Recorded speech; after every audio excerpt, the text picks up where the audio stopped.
نوجوانوں کے لیے اسپیشلی اس وقت معاشرہ کیا ڈیمانڈ کر رہا ہے؟ یہ جو ہم طاق راتوں کی عبادات کی بات کر رہے ہیں، ایک تو ہم جو اللہ پاک نے ہم پہ فرض کر دیے ہیں وہ عبادات، لیکن جو دوسری عبادات ہیں وہ کہیں نہ کہیں نگلیکٹ ہو جاتی ہیں، وہ کس طرح سے ساتھ لے کے چلیں گے؟ بسم اللہ الرحمن الرحیم، رب اشرح لی صدری ویسر لی امری واحلل عقدۃ من لسانی یفقہوا قولی، رب زدنی علما رب زدنی علما رب زدنی علما۔ بہت شکریہ۔ اللہ پاک قرآن مجید فرقان حمید میں سورہ بقرہ میں ارشاد فرماتا ہے، شہر رمضان الذی انزل فیہ القرآن، رمضان المبارک وہ مہینہ ہے جس میں ہم نے قرآن مجید فرقان حمید کو نازل کیا۔ سبحان اللہ۔ پھر اللہ پاک سورہ دخان میں ارشاد فرماتا ہے، انا انزلناہ فی لیلۃ مبارکہ، ہم نے قرآن مجید کو ایک مبارک رات میں نازل فرمایا۔ واہ۔ اور اس کی تفصیل کو کھول کر بیان کر دیا، انا انزلناہ فی لیلۃ القدر وما ادراک ما لیلۃ القدر لیلۃ القدر خیر من الف شہر، اور 1000 مہینوں سے بہتر رات کا یہاں پر فلسفہ بیان فرما دیا۔ 1000 مہینوں کا جس طرح ہم ذکر کر رہے ہیں 83 سال کی عمر بنتی ہے، جو آج کی ایوریج ایج ہے ہی نہیں، صحیح، ایک رات کی عبادت۔ میں آپ کے سوال کی جانب آتا ہوں، اس سے پہلے میں ایک حدیث مبارکہ صلی اللہ تعالیٰ علیہ وآلہ وسلم کی طرف توجہ دلانا چاہتا ہوں۔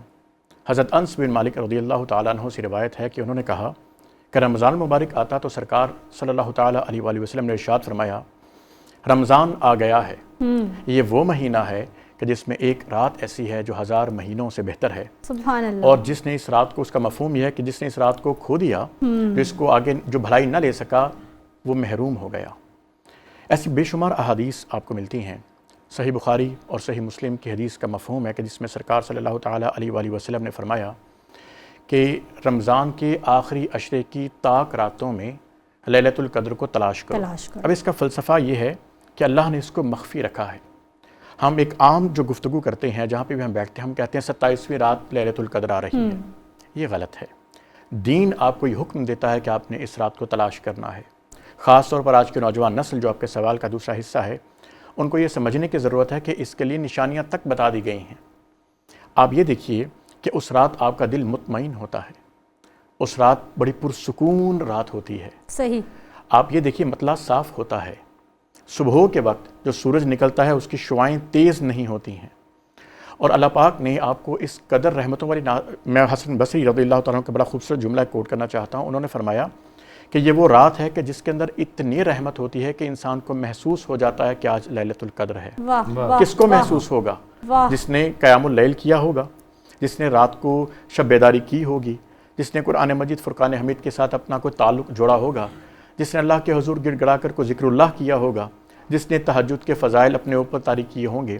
اور ایسے ہی بازید بستامی رحمۃ اللہ علیہ کیا خوبصورت جملہ فرماتے ہیں، آپ فرماتے ہیں کہ جو اس رات کو پا گیا، یہ نور اس کے اندر ظاہر ہونا شروع ہو جاتا ہے۔ واہ واہ واہ، سبحان اللہ۔ تو جب ہم اولیاء کرام، صوفیاء کرام تو حافظ صاحب، یہ ہم لوگ طاق راتوں کا ذکر تو شروع کر دیتے ہیں، لیکن عبادات کے لیے ہم 27ویں رات کا ہی انتظار کرتے رہتے ہیں۔ آپ نے بالکل صحیح فرمایا۔ بابا شفاق احمد بڑا پیارا جملہ عطا فرماتے ہیں، وہ کہتے ہیں کہ عبادت کی قضا ہے، خدمت کی قضا کوئی نہیں۔ سبحان اللہ۔ ہم لوگ خدمت کی طرف نہیں جاتے، ہم عبادات کو ضروری ہے وہ تو ہم نے کرنا ہی ہے۔ اس رات میں صدقات کرنے کا کہا گیا ہے، آپ کو غرباء کو ڈھونڈنا ہے، اور آپ کے دائیں بائیں، آپ کے آگے پیچھے آپ کے موجود ہوتے ہیں۔ آپ کے فیملی میں سب سے پہلے دیکھیے کون سے مفلس و نادار ہیں جو آپ کی شفقت کے نظر کے جو مستحق بھی ہیں اور متلاشی بھی ہیں اور منتظر بھی ہیں۔ تو کوشش کیجیے ان تک آپ صدقات کو پہنچائیے۔ ایک بڑی خوبصورت بات آپ کے ساتھ شیئر کرتا ہوں کہ جیسے کہ حضرت عثمان غنی رضی اللہ تعالیٰ عنہ، بہت سارے ایسے شخصیات اسلام میں موجود ہیں، لیکن پہلا نام حضرت عثمان بن عفان کا آتا ہے کہ جو ایک رکعت میں پورا قرآن مجید فرقان حمید پڑھا کرتے تھے۔ ان طاق راتوں میں وہ اس کا مسلسل اہتمام کرتے تھے۔ حضرت عمر فاروق رضی اللہ تعالیٰ عنہ خود تو جاگتے ہی ہیں، سب کو جگاتے بھی ہیں کہ ممکن ہے کہ یہ رات نکل نہ جائے، یہ بڑی برکت والی رات ہے۔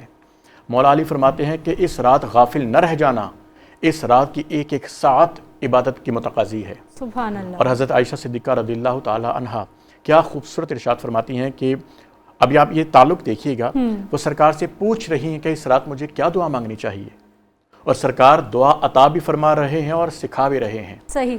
اللہم انک عفو تحب العفو فاعف عنا۔ سبحان اللہ۔ اللہ تو معاف کرنے والا ہے، تو معافی کو پسند فرماتا ہے، مجھے بھی معاف فرما دے۔ تو یہ التجا کی رات ہے، یہ معافی مانگنے کی رات ہے کہ اللہ پاک اگر، اور اس ایمان کے ساتھ دیکھیے ہم تجربات کرنے والی قوم ہیں. میں نوجوان نسل کے ساتھ معذرت کے ساتھ کہتا ہوں حضور آپ اس بات سے اتفاق کریں گے, ہم کہتے ہیں کر کے دیکھتے ہیں ہوندا ہے کہ نہیں. تجربات کرنے والی قوم ہے نا, اعتقاد اور توکل نہیں رہا ہمارے نوجوان نسل میں خاص طور پر. آپ اس ایمان کے ساتھ دعا مانگیے کہ وہ قبول ہوتی ہے. اللہ نہیں سنے گا تو کون سنے گا؟ آپ اپنے اوپر یہ چیز طاری کیجئے کہ جو میں مانگ رہا ہوں اور اس کا طریقہ آپ کو اللہ نے خود بتا دیا. بے شک. اللہ پاک ارشاد فرماتا ہے مجھے جو سمجھو گے میں وہی ہوں. رحمان الرحیم سمجھ کے مانگو, رحمان الرحیم عطا کر دوں گا. قہار و جبار سمجھو گے تو پھر عدل کی طرف نہ جانا, کیونکہ عدل کی طرف گئے تو ہمارے پلے کچھ نہیں ہے.